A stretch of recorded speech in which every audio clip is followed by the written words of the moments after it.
उनका क्रांतिकारी इस्तकबाल करता हूँ, उनको जय भीम और लाल सलाम पेश करना चाहता हूँ।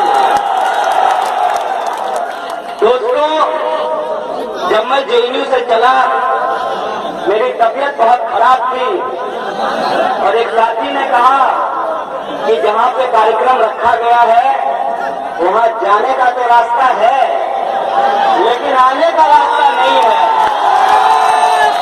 और आपकी तबीयत खराब है, मुझे आपकी सुरक्षा की चिंता हो रही है। हमने कहा, साहब, अगर जामिया में भी सुरक्षा की चिंता है तब तो हिंदुस्तान छोड़ ही देना चाहिए मुझे। और आप सब लोगों का यह प्यार देख करके मुझे अपने कहे पे पूरा भरोसा है कि जो मैंने कहा वो सही कहा था। और दोस्तों, आज हमारे बीच इमरान प्रताप गरी हैं, जामिया के जो महान शख्सियत हैं, और बहुत सारे ऐसे लोग हैं जिनका शायद मैं नाम नहीं जानता, लेकिन अपने अपनी जगह पर उन्होंने समाज के अंदर बेहतरी के लिए संघर्ष किया है, न्याय के लिए लड़ा है। उन सबका मैं स्वागत करता हूं, सबका इस्तेमाल करता हूं। और दोस्तों, आज जब ये मौका है जहां 15 अगस्त के बाद 16 अगस्त की रात को हम लोग जश्न आजादी मना रहे हैं, तो 15 अगस्त को लाल किले की प्राचीर से जो कुछ बोला गया उस पर चर्चा जरूरी हो जाता है। हमारे वजीर आजम माननीय प्रधानमंत्री मोदी जी ने कहा है कि सरकार पहले आक्षेपों से घिरी होती थी, अब अपेक्षाओं से घिरी होती है। सही कहे मोदी जी, 2 साल हो गया और एक भी अपेक्षा पूरी नहीं हुई है। अब ये बताइए कि अपेक्षाओं के बोझ के तले सरकार खत्म हो जाएगी, अपेक्षाओं को पूरी कब करेगी? मोदी जी कह रहे थे कि अपने काम को अगर गिनाने लगूं तो 1 सप्ताह तक लाल किला से भाषण देना पड़ेगा। अच्छा मोदी जी, मुझे बताइए कि अगर आप 15 लाख रुपया लोगों के अकाउंट में भेज दिए होते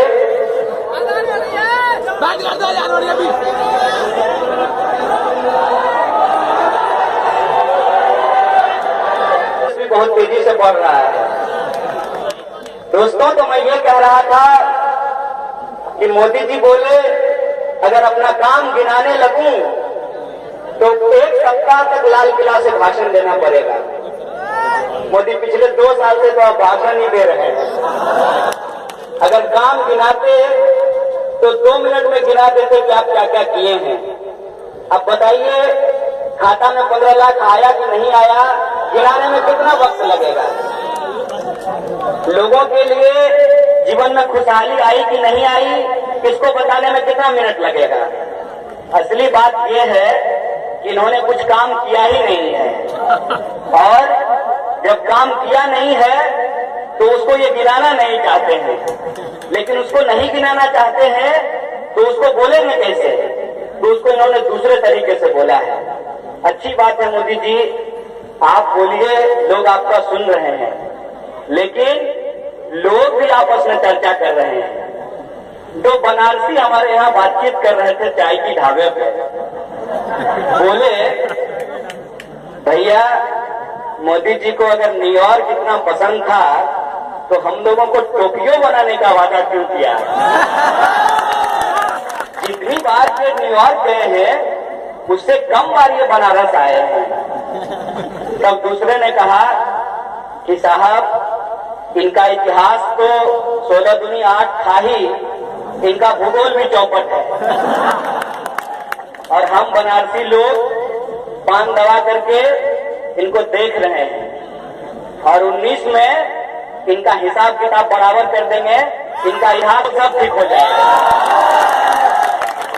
तो इनको ये लगता है कि बार बार जुमलेबाजी करके, भाइयों बहनों करके, झूठ बोल करके ये चुनाव जीत जाएंगे, लेकिन जनता सब जानती है और जनता सब समझती है।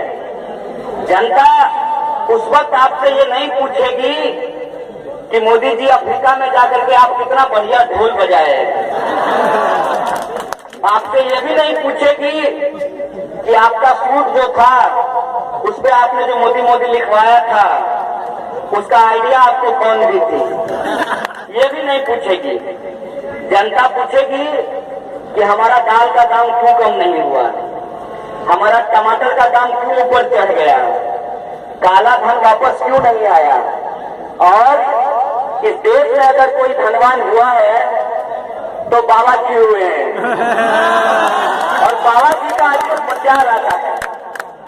बाबा जी कहते हैं कि देश को आर्थिक आजादी दिलाने के लिए बाबा जी का प्रोडक्ट अपनाइए। अच्छा बाबा जी आप बताइए कि आपका प्रोडक्ट अगर हम अपना लेंगे तो हमको आर्थिक आजादी कैसे मिली? फ्री में टूथपेस्ट देंगे कि फ्री में आप बरस देंगे? अरे महाराज, जो फ्री में योग था उसको तो सुबह सुबह आप टीवी पे आकर के बेच दिए, और आप जो आर्थिक आजादी दिलाने की बात करते हैं। बहुत बढ़िया, इन्होंने एक बड़ा अच्छा सा टीम बनाया है। एक टीम का बड़ा मजा हुआ खिलाड़ी है, नाम तो आप लोग जानते होंगे, अदानी। हाँ, उनको इन्होंने 75 पैसे जमीन बांट दी। एक किसान आया था हमसे मिलने के लिए और बोला, कन्हैया भाई हम लोगों को मिलकर के लड़ने की जरूरत है। बोले हम तो बहुत साल पहले कह रहे थे, आप अब कह रहे हैं। वो गुजरात से आए थे। उन्होंने कहा कि मुंद्रा जो अदानी का, मुंद्रा में अदानी का पावर प्लांट है, वहां पर किसानों की जमीन पौने पौने दाम में 75 पैसे प्रति मीटर में किसानों की जमीन, और जो लोग नहीं दिए उसमें से वो इंसान भी था। उसके ऊपर तलवार से हमला कराया, उसका हाथ कटा हुआ था, उसने तस्वीरें दिखाई, पूरी की पूरी फैमिली पे 3 बार जानलेवा हमला किया उन्होंने। और जब लोग दीपावली मना रहे होते हैं, दीप जला रहे होते हैं, उस दिन, उस रात मोदी जी के जो तमाम तरीके के लोग हैं जिनका काम है पैसे लेकर के गुंडागर्दी करना, उसके परिवारों के ऊपर हमला किया गया।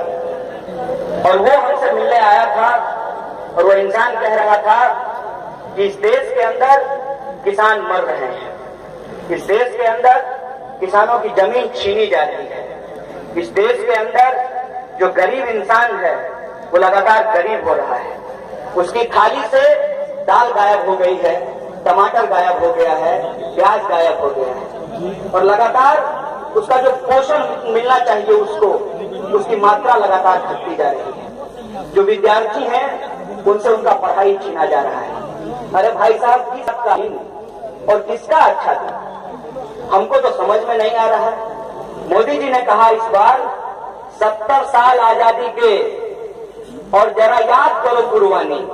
बहुत बढ़िया, बहुत बढ़िया कुर्बानी आपने याद कराई है। बताइए क्या को संघी मारा था आजादी के आंदोलन में? एक का नाम बता दीजिए, एक कट्टाधारी जो आजादी के आंदोलन में मारा था उसका एक नाम बता दीजिए। और दूसरा, ये कहते हैं कि हमारे जवान सीमा पे मर रहे हैं। मोदी जी आपका चाचा है कि भतीजा है? कौन है बताइए तो जरा। कौन है फौज में? कितना नेता है जिसका बेटा फौज में जाता है? कितना लीडर है जिसके परिवार के लोग जाकर के सेना में काम करते हैं? कितना नेता है जिसका परिवार पुलिस में जाकर के नौकरी करता है? किसान जाता है फौज में, किसान का बेटा जाता है पुलिस में, और वहां मरवा देते हो किसान के बेटे को बॉर्डर पे, और यहाँ किसान कुर्बानी दे रहा है खेत में। याद करेंगे हम कुर्बानी, क्योंकि हमने कुर्बानी दी है। हम कुर्बानी दे रहे हैं इस देश के खेतों में, हम कुर्बानी दे रहे हैं इस देश की सीमाओं पे। लेकिन हमारा सवाल है कि हम किसके लिए लड़ रहे हैं, और हम क्यों लड़ रहे हैं, और हमको क्यों लड़ाया जा रहा है। ये सवाल हमारे लिए बहुत महत्वपूर्ण है। मोदी जी कह रहे थे और मोदी जी से पहले बहुत सारे कथाधारी भी कहते रहते हैं कि हम भारत को हिंदू राष्ट्र बनाएंगे। अरे अडवाणी जी, आपको अगर हिंदू राष्ट्र बनाना था तो पाकिस्तान से भाग करके हिंदुस्तान क्यों आ गए? पाकिस्तान में ही रुकते, वही राष्ट्रीय स्वयं सेवक संघ बनाते और उसी को आप हिंदू राष्ट्र बनाने की कोशिश करते, तब समझ आता असली मसला क्या है। असली मसला ये है कि जो मुसलमान इस देश के अंदर इस मिट्टी को अपनी मिट्टी समझ करके रुक गए, आज उनको सांप्रदायिकता के आधार पर बांटा जा रहा है, धर्म के आधार पर बांटा जा रहा है और उनको टारगेट करके हिंदुओं को एकजुट होने की बात की जा रही है। सही बात है, कोई भी धर्म अगर एकजुट हो जाए तो कोई दिक्कत नहीं है। बताइए मोदी जी, कब से अपने ब्राह्मण अपनी बेटी की शादी दलित से करना शुरू करेंगे? मैं ये देखा कब से दलित जो है अपने बच्चे की शादी नॉन दलित के साथ करना शुरू करेगा, मैं भी देखता हूँ। कब ओबीसी जाकर के दलित के घर में खाना खाना शुरू करता है, ये मैं भी देखता हूँ। ये जो जात पात है, ये जात पात कभी भी हिंदू धर्म को एक नहीं होने दे सकता है। और हिंदू धर्म को अगर एक करना है तो जात पात मिटाओ, और धर्म को एक करने का मतलब किसी दूसरे धर्म को खत्म करना नहीं होता है मोदी जी। क्योंकि अभी मैं गुजरात घूम करके आया हूँ और गुजरात में अरे बड़ी सुना था भाई साहब गुजरात मॉडल के बारे में, तो हमको लगा कि हम भी जरा देख आए। सड़क पे जब गाड़ी चल रही थी तो पता ही नहीं चल रहा था कि गड्ढे में सड़क है कि जो है सड़क में गड्ढा है। और बैठे हुए थे गाड़ी पे, फोर व्हीलर पे, और मजा झुलवा कर ले रहे थे। बहुत हिला रहा था भाई साहब। हिलते हिलते जो है जहाँ जाना था वहाँ पहुंचे तो हमने कुछ लोगों से बातचीत की और हमने पूछा कि बताइए गुजरात मॉडल क्या है। कहा कि गुजरात में 3 तरह के लोग रहते हैं। एक वो लोग जिनका पांव कभी जमीन पे नहीं उतरता, एक उनका गुजरात है।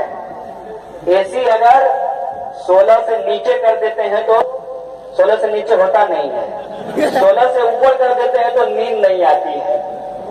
और एक वो लोग हैं जो बीच में हैं, 16 पे ज्यादा एसी चलाएंगे तो बिजली बिल ज्यादा आ जाएगा, तो 20-21 पे चलाने वाले लोग हैं। और एक वो तबका है जो एसी का मुंह नहीं देखा है। तो 3 तरीके का गुजरात है। तो हम बोले गुजरात मॉडल क्या है? बोला गुजरात मॉडल यही है कि जो एसी का मुंह नहीं देखा है उसको एसी का मुंह नहीं देखने दिया जाए, और 16 वाले को 17 ना करना पड़े और 20 वाला घटा करके 17 ना कर पाए, यही गुजरात मॉडल है। बोले अगर हम इसको देहाती में समझना चाहें तो, बोला देहाती में समझना है तो ये समझ लीजिए कि जो इंसान सूखी रोटी खा रहा है, तैयारी है कुछ सूखी रोटी भी छीन ली जाए, और जो लोग बड़ा भरपेट खाने के बाद डाइटिंग करते हैं उनका डाइट थोड़ा और बढ़ा दिया जाए। हम बोले बहुत बढ़िया है, मतलब गरीब गरीब हो रहा है और अमीर अमीर हो रहा है, यही गुजरात मॉडल है। बोला बिल्कुल सही पकड़े हैं। और ये जो गुजरात मॉडल है इसके पीछे एक और सच्चाई है। वो सच्चाई क्या है जो कि अक्सर लोग चर्चा में मिस कर जाते हैं। अभी एक सेमिनार हुआ था संघ टेरर के ऊपर, और उसमें ये दिखाया गया कि कितना जो है टेरर फैलाया जाता है आरएसएस के द्वारा समाज के अंदर। बाकायदा इनसे जुड़े हुए 600 से 30 ज्यादा संगठन हैं, अलग अलग नाम रख लेते हैं। कहीं पे सनातन सेना हो जाते हैं, कहीं पर भगत सिंह क्रांति सेना, अलग अलग नाम से ये जो है काम करते हैं संगठन के अंदर, और इनको पकड़ पाना बड़ी मुश्किल होता है। तो ये बोले कि गुजरात में दहशत फैलाना था, इन्होंने खुद ही बम ब्लास्ट कराना शुरू कर दिया और ये बताया कि अगर हिंदू यूनाइट नहीं होंगे तो मुसलमान जो है गुजरात के अंदर हिंदुओं को मार देंगे। ये जो टेरर है, इस टेरर के आधार पर उन्होंने एक सेग्रीगेशन किया सोसाइटी के अंदर। वहां पे हिंदू और मुसलमान एक साथ नहीं रह सकते हैं, क्योंकि सरकार का कानून है। सरकार का कानून है कि मुसलमान हिंदू के मोहल्ले में जाकर के मकान नहीं खरीद सकता है। हालांकि बिना कानून का ही पूरे देश के अंदर ये चल रहा है। एक मुसलमान को हिंदू के मोहल्ला में कमरा नहीं मिलेगा, लेकिन गुजरात के अंदर कानूनी तौर पर यह काम कर दिया गया है। हमने कहा कि ये सेग्रीगेशन क्यों किया गया है? बोला ये सेग्रीगेशन इसलिए किया गया है कि जब दंगा हो तो पहचान का संकट नहीं हो, बहुत आसानी से लोगों को खत्म किया जा सके। बहुत बढ़िया जो है आप लोग जो है अखंड भारत बना रहे हैं, धर्म के नाम पे लोगों का चूना लगा रहे हैं। हमने कहा ठीक है, लेकिन ये बताइए ये धर्म का फसाद जब कम हो जाएगा, लोग जब अल्लाह और राम दोनों को बचा लेंगे, तब पेट का सवाल आएगा कि नहीं आएगा? बोला पेट का सवाल हमेशा ऊपर होता है, लेकिन उस पेट के सवाल को ही पीछे धकेलने के लिए अल्लाह और राम को आगे ले आया जाता है। हमने कहा कि फिर उस धर्म के बारे में पढ़ करके लोग आपस में चर्चा क्यों नहीं करते हैं? बोले आप किस लोगों से अपेक्षा करते हैं? जहां लोग जिंदा इंसान को मरे हुए जानवर के लिए जानवर की तरह मार देते हैं, उनसे आप क्या अपेक्षा करते हैं? हमने कहा लेकिन मुझे हिंदुस्तान के इतिहास और इसकी जमहूरियत पे बहुत भरोसा है। उसने कहा मुझे भी भरोसा है, और मुझे बार बार लगता है कि लोग चाहे कितना भी कह ले, गुजरात मोदी का नहीं गांधी का है, और जो लोग आज हिंसा फैला रहे हैं समाज के अंदर, उस हिंसा का जवाब हम देंगे और हमारा तरीका अहिंसक होगा। और मुझे भी कई बार सोच करके लगता है कि जो गांधी कहते थे वैष्णव जनते तेने कहिए पीड़ पराई जाने रे, आजकल तो वैष्णव जन तो तेने कहिए पीड़ पराई दूसरे को, जो पीड़ा दूसरे को दे दे वो आजकल वैष्णव जन बनने को तैयार है। ये जो परिभाषा बदली गई है, इस परिभाषा को बदलने के पीछे कौन सी साजिश है, इस बात को हमको समझना पड़ेगा। और जो बात समझ में आती है वो समझ में ये आती है कि मसला सिर्फ हिंदुस्तान का नहीं है, याद रखिएगा। और जामिया के अंदर जब बात मैं ये खड़ा होकर के बोल रहा हूं तो जिम्मे के साथ बोल रहा हूं कि हिंदुस्तान को धर्म के आधार पे दो हिस्सों में बांट दिया। मुस्लिम लीग को इस्लाम का स्टेट चाहिए था और हिंदू महासभा को हिंदू का स्टेट चाहिए था। हिंदुस्तान की आवाम ने मुस्लिम लीग को हराया, हिंदू महासभा को भी हराया और कहा कि हमको एक सेकुलर स्टेट चाहिए। फिर भी देश का बंटवारा हुआ और आज हिंदुस्तान को हिंदू स्टेट बोलते हैं, असल में उसको अपर कास्ट स्टेट बनाना है, असल में उसको ब्राह्मणिकल स्टेट बनाना है, क्योंकि हिंदू धर्म के अंदर आज भी जात पात को नहीं मिटाया गया है और उसको बार बार सही ठहराया जाता है। और पाकिस्तान के अंदर क्या हो रहा है, जिसको इस्लाम के धर्म पे नाम पे बनाया गया, आए दिन वहां पे बम ब्लास्ट होते रहते हैं, अपने ही कौम के लोगों को अपने ही कौम के लोग मार रहे हैं। हमारा सवाल है कि ये कौन सी साजिश है जो हम इंसानों के खिलाफ लड़ी जा रही है, खेली जा रही है। और वो बात अगर समझने की कोशिश करते हैं तो एक बात साफ साफ समझ में आती है कि हम सबकी डोर 7 समंदर पार एक महामाया ठगनी है, उसके हाथ में है, और वो है अमेरिका। और आजकल उसका एक नया मुखौटा आया है, एक सा गोलगाल सा, जिसको ट्रंप बोलते हैं। और ट्रंप क्या कहता है कि अगर हम चुन करके आएंगे तो सबसे पहले मुसलमानों को भगा देंगे। अरे भाई, तुम्हारे यहाँ बहुत बड़ा स्टेच्यू ऑफ लिबर्टी लगा हुआ है और तुम धर्म के आधार पर लोगों को अपने यहाँ लिबर्टी खत्म करना चाहते हो।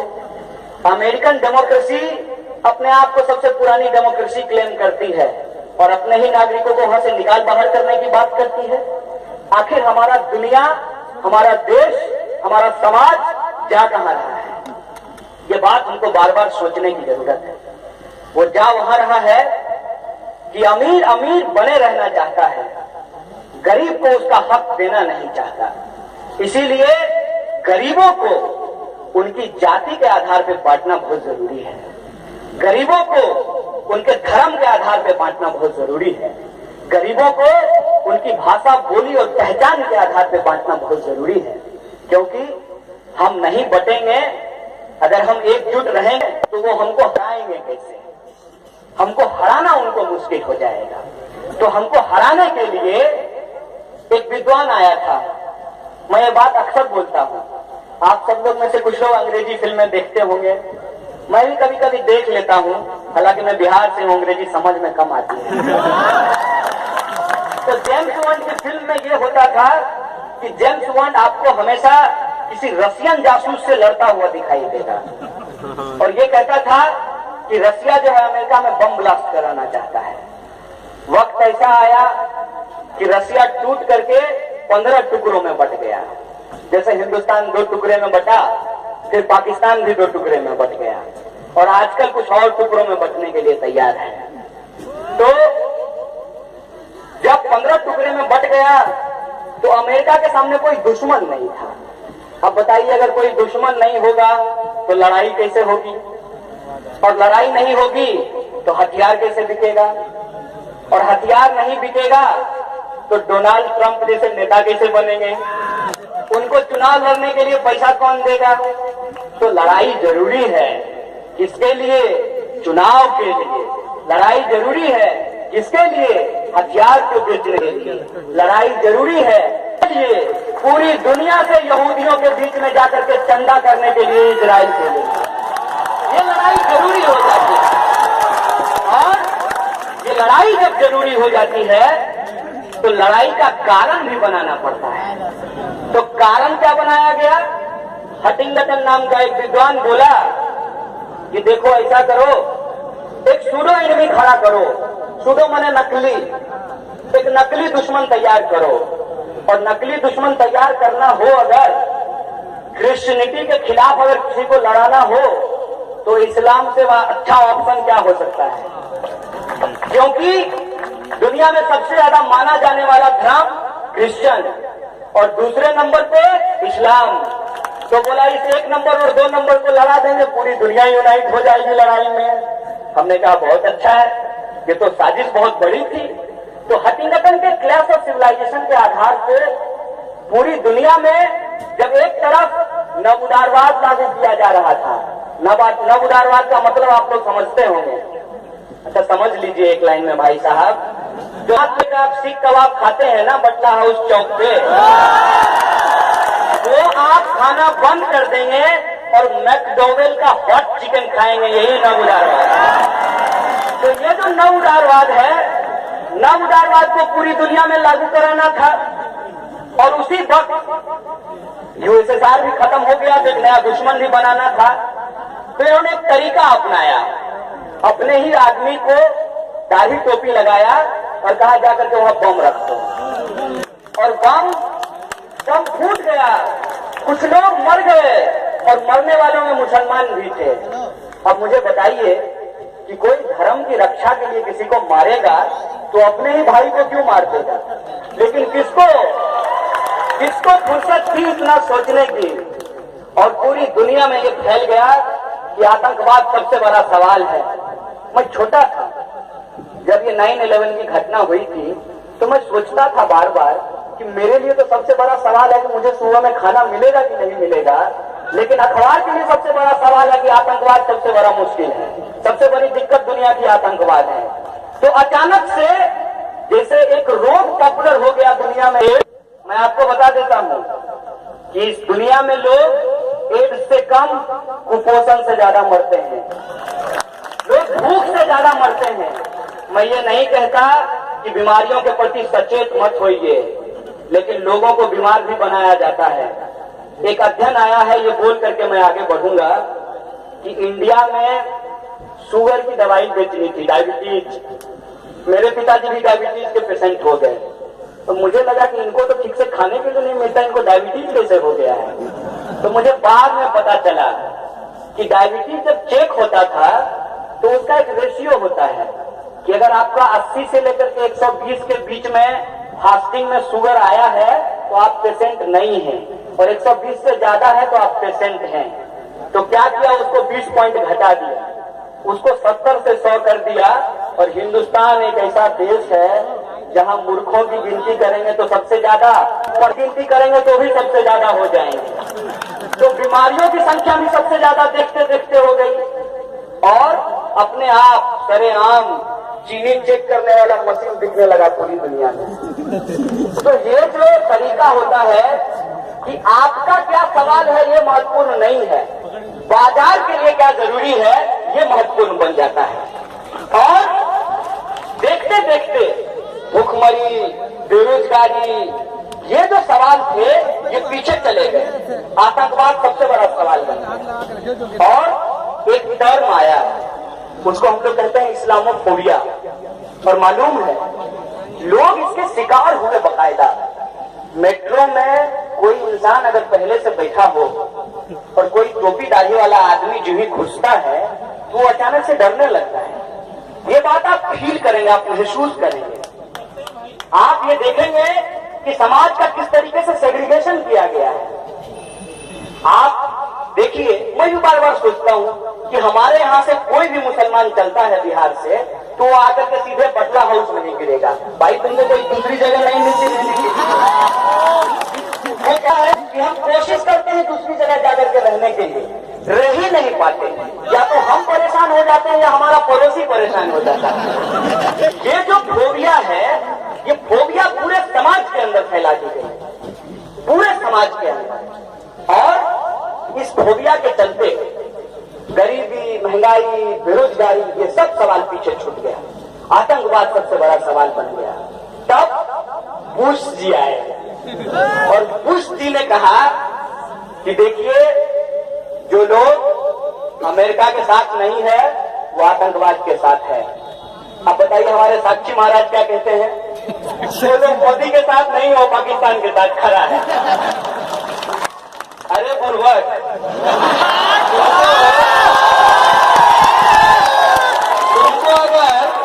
तुमको अगर नकल ही करना है तो कुछ ऐसा नकल करो कि पकड़ा ना जाए। ऐसा नकल करता है तो तुरंत पकड़ा जाता है। अब जैसे बुरा मत मानिएगा, मोदी जी भाषण दिए हैं, 72 बार मैं किए हैं। हमको लगा कि पिछले साल तक जो है गाय माता थी, अगले साल कहीं बकरी माता ना हो। सारी समस्या है इस देश के अंदर। इंसान से ज्यादा लोगों को जानवरों से प्रेम है, अच्छी बात है, लेकिन मुद्दा का क्या होगा साहब? मान लीजिए कि आपने आतंकवाद पे अंकुश लगा दिया, आपने जो है ISIS को भी हरा दिया, क्या उससे हमारी भूख की सवाल खत्म हो जाएगा? क्या उससे हमारा बेरोजगारी का मसला हल हो जाएगा? ये हम नहीं कहते कि हिंसा होनी चाहिए, ये हम नहीं कहते कि आतंकवाद होना चाहिए। हम तो ये कहते हैं कि आतंकवाद कोई भी हो, फूल पजामा पहन करके, हाथ पहन करके, दोनों को पकड़ करके जेल में डालो, ये हम बार बार कहते हैं। हमने JNU में भी कहा, हम ठोक कर कहते हैं कि जो लोग देश के खिलाफ बोल रहे हैं पकड़ो, उसको पकड़ करके डालो जेल में। अगर मैंने भी बोला है, आपको लगता है, कानून को नहीं लगता है, और मुझे तो बिल्कुल नहीं लगता क्योंकि मैंने बोला नहीं। मैं मोदी के खिलाफ बोलूंगा, मैं संघ के खिलाफ बोलूंगा, मैं देश के खिलाफ नहीं बोलूंगा क्योंकि देश इनके चाचा का नहीं है। ये देश जितना हिंदुओं का है उतना ही मुसलमानों का है, जितना गरीबों का है उतना ही किसानों का है, जितना अमीरों का है उतना ही गरीबों का है। और इस देश के अंदर हम की लड़ाई है। जो लोग रिसोर्सेज पे कब्जा करके बैठे हैं और जिनको हजारों साल से महरूम रखा गया है, ये लड़ाई हमारे और आपके बीच में है। और इस लड़ाई को हम जीतेंगे। हम अपना हक मांग रहे हैं, हम अपना हक छीन करके रहेंगे। और आप कितनी भी कोशिश कर लीजिए, ये आतंकवाद, एंटी नेशनल, पाकिस्तान जिंदाबाद, ये कितने भी जुमले आप कर लीजिए, हमको फर्क नहीं पड़ता है। हमको फर्क पड़ता है जब लोगों को उनकी जाति के आधार पर मारा जाता है। हमको फर्क पड़ता है जब महिलाओं को कहा जाता है कि तुमको घर से नहीं निकलने दिया जाएगा। हमको फर्क पड़ता है जब किसान आत्महत्या कर लेते हैं। हमको फर्क पड़ता है जब एक आम इंसान को, एक नौजवान को, एक मुसलमान को निर्दोष रहने के बावजूद 14 साल तक जेल में बंद करके रखा जाता है। हमको इस बात से फर्क पड़ता है। और अगर आपको लगता है कि देश के अंदर आम आवाम के हक की आवाज उठाना, उनके हक के लिए लड़ना एंटी नेशनल है, तो छाती ठोक कर कहता हूं कि एंटी नेशनल हूं और कोई दिक्कत नहीं है, क्योंकि मैं आपके एंटी नेशनल, जो नेशनल का कॉन्सेप्ट है, उसको नहीं मानता। हमारे लिए नेशन का मतलब हिंदुस्तान के अंदर रह रहे वो तमाम आवाम, चाहे वो हिंदू हो या मुसलमान हो, चाहे वो राम को मानते हो या अल्लाह को मानते हो या किसी को भी नहीं मानते हो, वो हमारे लिए हिंदुस्तान है। और उनका जो जमहूरियत का हक है, उनका जो लोकतंत्र का हक है, उनके पक्ष में खड़ा होना हमारी पहली लड़ाई, हमारी पहली कोशिश। और ये क्या कहते हैं, अपना तो 2 साल का हिसाब आज तक दिया नहीं, अपना तो बताया नहीं कि 8.9 करोड़ रुपया ढोल बजाने में खर्च करके आए। जब देश के अंदर दलितों को पीटा जा रहा है, जब देश के अंदर आरक्षण को खत्म किया जा रहा है, ओबीसी रिजर्वेशन को एसोसिएट प्रोफेसर और प्रोफेसर के लेवल पे रिजर्वेशन को खत्म कर दिया गया, जब देश के अंदर लोगों की थाली महंगी हो रही है, तब मोदी जी कहते हम किसान का थाली महंगा नहीं होने देंगे। सही बात है, किसान और गरीब का थाली आप महंगा नहीं होने देंगे, और उस किसान और गरीब की थाली में अरहर का दाल नहीं होगा, और उस किसान और गरीब की थाली में टमाटर नहीं होगा। एक जनता फूड का एक ठेला लगता है दिल्ली में जगह जगह, कभी खाए हैं वो खाना? 20 रुपया में 4 पूरी, वही थाली महंगा नहीं होगा। बताइए बिरयानी महंगा होगा कि नहीं होगा? बताइए आप जो खाते हैं मोदी जी, वो महंगा होगा कि नहीं होगा? ये लोगों को बेवकूफ बनाना बंद कीजिए। हमको भी पता है कि एक ही बाजार में अलग अलग कीमत की सेब बिकती है। आप बताइए जो सबसे महंगा सेब है वो इस देश के अंदर ठेला रिक्शा चलाने वाला खाएगा कि नहीं खाएगा? ये सवाल मैं आपसे पूछना चाहता हूँ। देखिए, सूचना क्रांति हुई है, सबके हाथ में है, लेकिन सबके हाथ में एप्पल नहीं है। शुक्र मनाना चाहिए, शुक्र मनाना चाहिए चाइना का, जहां से कर्कश आवाज में म्यूजिक बनने वाला मोबाइल फोन आ गया है। इसका क्रेडिट लेना आप बंद कीजिए। आपने लोगों के हाथ में मोबाइल नहीं पहुंचाया है।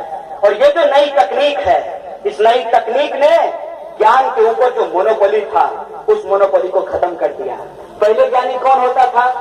पहले ज्ञानी वो होता था जो कुरान को कंठस्थ कर जाता था।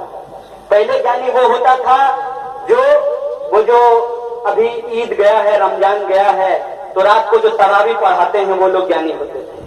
पहले ज्ञानी कौन होते थे?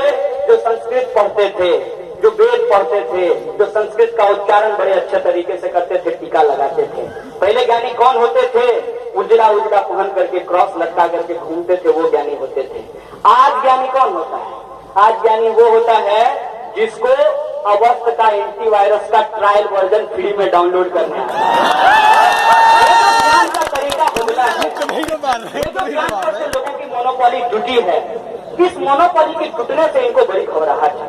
मैंने आपको कहा कि उत्पादन का दिक्कत नहीं है, किसान भले मर जा रहे हैं लेकिन पैदावार कम नहीं हुई है। गरीब भले ही, मजदूर भले ही खेतों में, फैक्ट्रियों में और बाजारों में काम करते हुए अपना दम तोड़ दे रहे हैं, लेकिन उत्पादन कम नहीं हुआ है। दिक्कत कहाँ आ रही है? दिक्कत वहाँ आ रही है कि मर्सिडीज को बनाने में भले खर्चा 30,000 का आए, लेकिन बेचेंगे इसको 30 लाख में। 30 लाख में क्यों बेचेंगे?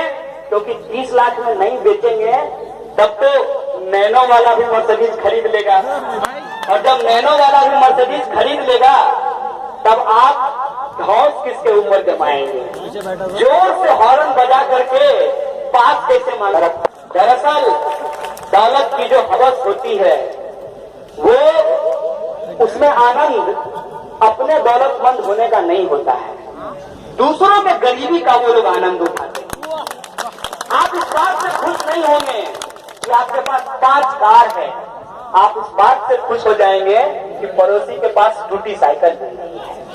ये जो मानसिकता है समाज के अंदर, इस मानसिकता को ये टूटने नहीं देना चाहते हैं। और ये जो नई तकनीक है जिसपे वो ट्वीट करते रहते हैं मोदी जी, और वो आपको SMS भी किया होंगे भाषण सुनने के लिए, ये क्या करता है, ये ज्ञान पर की मोनोपोली को ब्रेक करता है। ब्रेक ऐसे करता है कि मान लीजिए मैं किसी दुकान में काम करता हूँ, थोड़े 18,000 में मिला है, तो 12 महीने की मेहनत से मैं भी एप्पल लेकर के घूम सकता हूँ, मैं भी राहुल गांधी बन सकता हूँ। तो ये जो पोजीशन है, इस पोजीशन से ये लोग घबराए हुए हैं। मैं थोड़ी इकोनॉमिक्स की बात कर रहा हूँ, अगर आप लोगों को अच्छा ना लगे तो मैं कुछ और कहूँ। मैं इसलिए ये बात कह रहा हूँ कि इकोनॉमिक्स को समझना बहुत जरूरी है। इसीलिए मैं आजकल दूसरा अखबार छोड़ करके इकोनॉमिक टाइम्स पढ़ना शुरू कर दिया हूँ, क्योंकि मुझे पता चल जाता है कि मोदी जी अगला करने वाले क्या है, इनका अगला जुमला क्या है। तो ये जो मोनोपोली ब्रेक हुई है, ये जो एकाधिकार ज्ञान पर से लोगों का टूटा है और पैदावार लगातार कम नहीं हुई, तो आज हर इंसान के पास मोबाइल पहुंच सकती है, हर इंसान के पास गाड़ी पहुंच सकती है, हर इंसान के पास कपड़े पहुंच सकते हैं।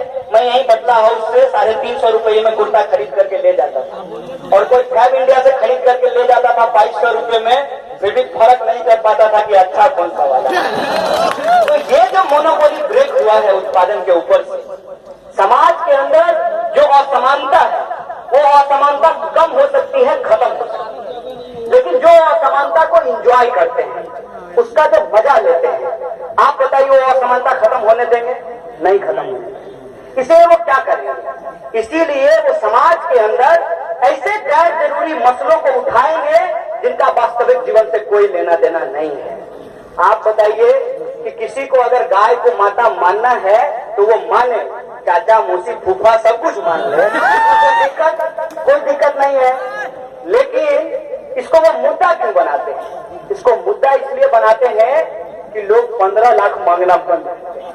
इसको मुद्दा इसलिए बनाते हैं कि काले धन का सवाल पीछे छूट जाए। और पतंजलि को गौरियों के भाव में जमीन बांटी गई है देश को उल्टा लटकाने के लिए, उस पर सवाल उठाना लोग बंद करते हैं। ये तो इतनी बड़ी आर्थिक हमला है।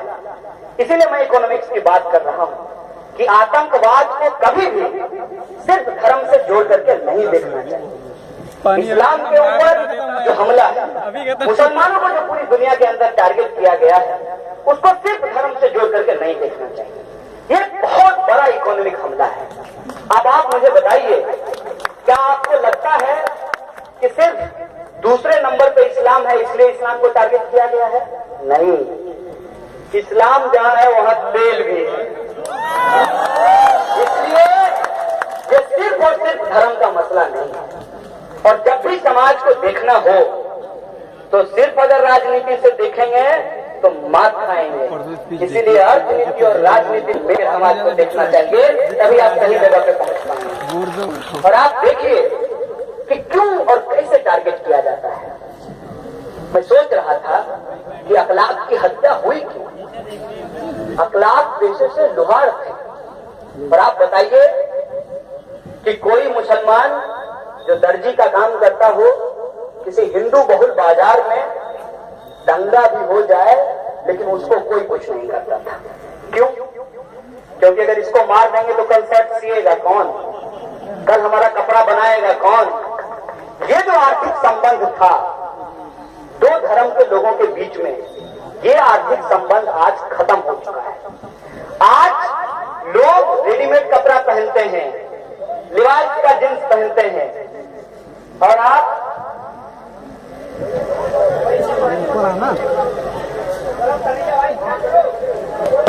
ये जो रेडीमेड कपड़ा पहनते हैं, अब आप बताइए कि दर्जी की दुकान पे जाकर के कोई हिंदू या कोई क्रिश्चियन या कोई सिख दुआ सलाम क्यों करेगा? ये आर्थिक संबंध खत्म हो गए। मुजफ्फरनगर के अंदर जो दंगा हुआ उसकी वजह आप जान लीजिए। मुजफ्फरनगर जाकर के जब आप सर्वे करेंगे तो कोई भी परिवार उठा लीजिए, चाहे वो जाट हो या मुसलमान हो, 3-4 पीढ़ी जब आप पीछे जाएंगे तो दोनों फैमिली का दादा परदादा एक ही नाम के आपको मिलेंगे। और आज जो जाट लोग हैं, जो ज्यादातर किसान हैं, वो जब गन्ने की खेती करते हैं तो उनको मुसलमान मजदूरों की जरूरत नहीं है, क्योंकि अब गन्ने की कटाई मशीन से होती है और पहले गन्ने की कटाई मुसलमान किया करते थे। जब आर्थिक संबंध खराब हो जाता है लोगों के बीच में या नहीं बचता है, सामाजिक संबंध भी अपने आप खराब हो जाता है। फिर तो ये बैठे हुए हैं संघी कच्छाधारी, उसको उस संबंध को और ज्यादा तोड़ देने के लिए, उसको और ज्यादा बढ़ा देने के लिए तब वो क्या कहेंगे, लव जिहाद हो गया। अच्छा, लव जिहाद हो गया। और शाहनवाज हुसैन जो किए वो कौन सा जिहाद है? मैंने किसको बेवकूफ बनाते हो भाई?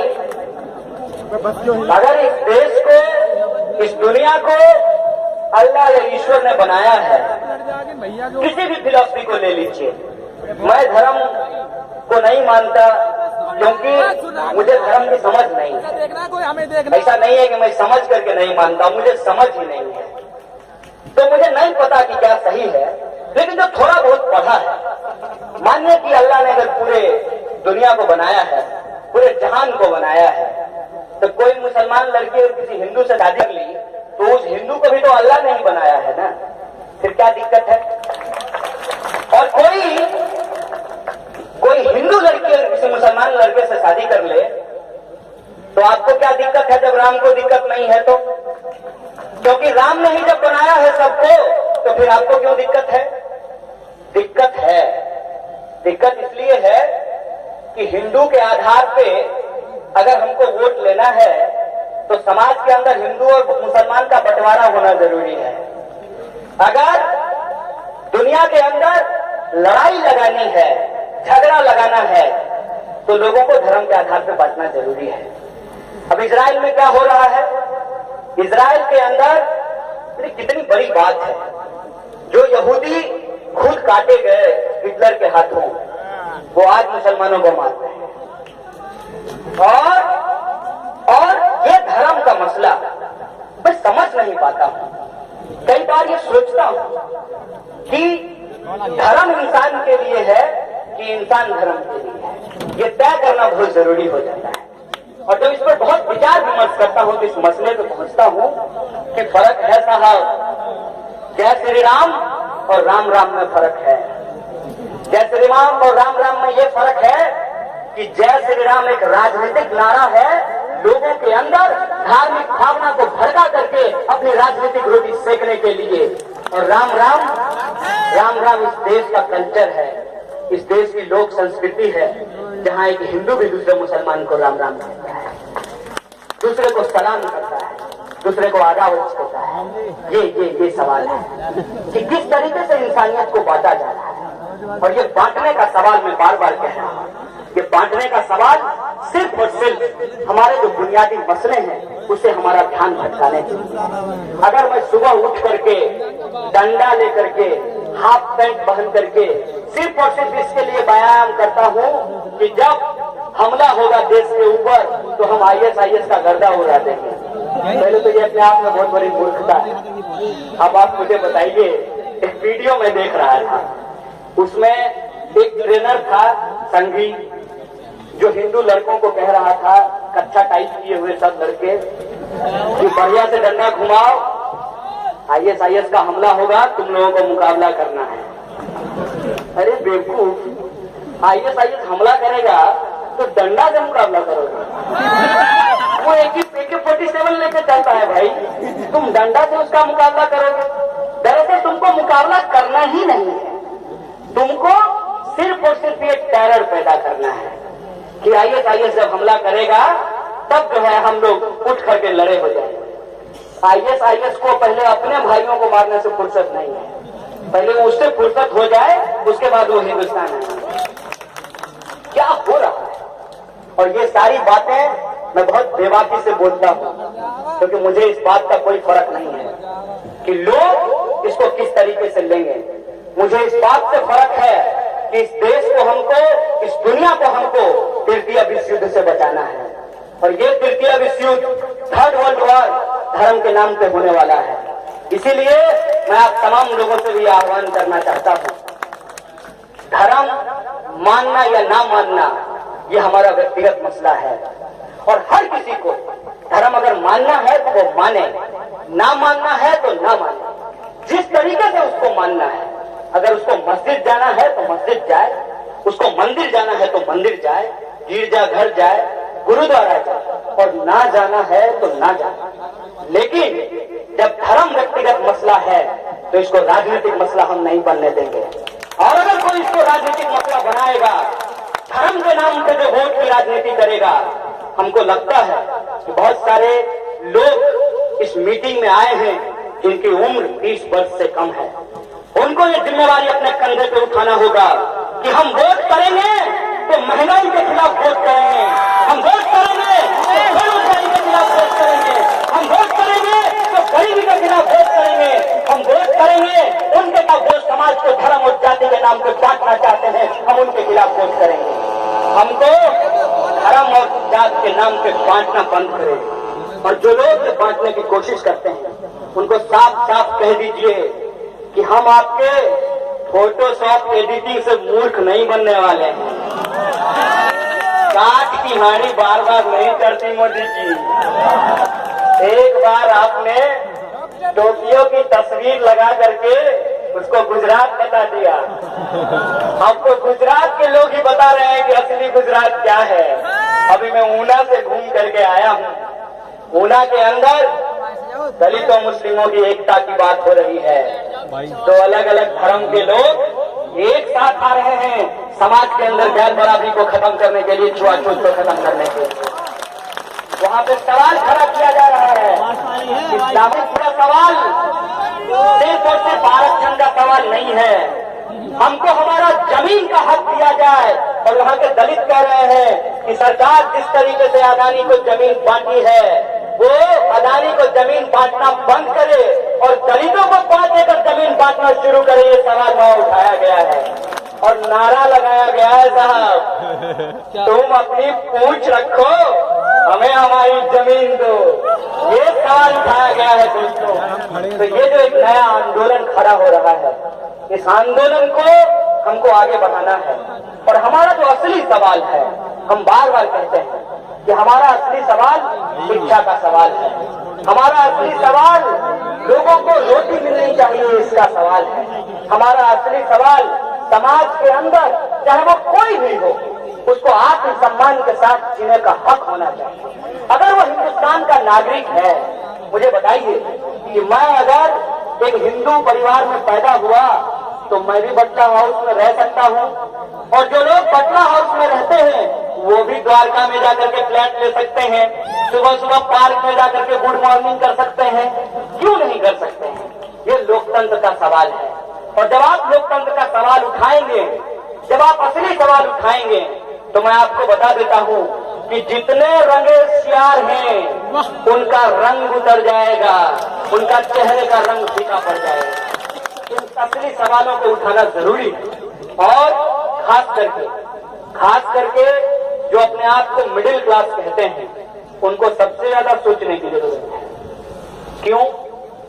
भाई साहब, मैं जब पहली बार दिल्ली आया था तो पॉकेट में पार्ले जी, और पहले पार्ले जी में 12 बिस्कुट होता था और कागज का रैपर होता था, और 12 बिस्किट के साथ रात का 3 पहर काट करके मैं नई दिल्ली रेलवे स्टेशन पहुंच गया था। तो आज भी अगर जनरल में यात्रा करना पड़े तो न पसीने से दिक्कत होगी न बदबू से। लेकिन उनका क्या होगा जो फर्स्ट क्लास में यात्रा करते हैं, जिनको लगता है कि एसी थोड़ा और बढ़ा दिया जाए, वो जनरल में यात्रा नहीं कर पाएंगे। उनकी हालत सबसे ज्यादा खराब होने वाली है इस देश के अंदर। आज हमारे प्रोफेसर साहब से मेरी बातचीत हुई। अपने बेटे के शिक्षा के ऊपर उन्होंने 35 लाख रुपया खर्च किया है। 35 लाख। और 35 लाख खर्च करने के बावजूद उनको इस बात की गारंटी नहीं है कि उनका बेटा उनकी तरह जेएनयू का प्रोफेसर बनेगा कि नहीं बनेगा। अब आप बताइए कि इतना खर्चा करने के बाद भी अगर हमको एक अच्छी नौकरी नहीं मिल रही है, तो बताइए ये मिडिल क्लास मोदी मोदी क्यों किया? क्या मिला इसको मोदी मोदी करने से? गरीब तो पहले ही मर रहा था इस देश में, मुसलमानों को तो कोई पूछता नहीं है, दलित तो हजारों साल से यहाँ पूछे नहीं गए, महिलाओं की हालत भी कमोबेश वही है। तो असली बात और असली मार पड़ने वाली किसको है? मिडिल क्लास को। और ये बात मिडिल क्लास को समझनी है कि आपने जहां से शुरू किया था, यह जो आर्थिक व्यवस्था है आपको वापस वहीं ला करके खड़ा कर देगा। आप जितना मेहनत करके प्रोफेसर बने थे, उतना मेहनत करने के बावजूद भी आपका बच्चा प्रोफेसर नहीं बन सकता है। क्योंकि हालत क्या है?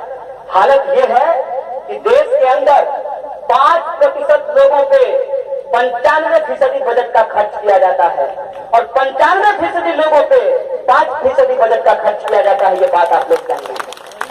ये आंकड़ा है। आंकड़ा कहता है, मोदी जी क्या बोले थे कि 1 साल में 2 करोड़ रोजगार देंगे।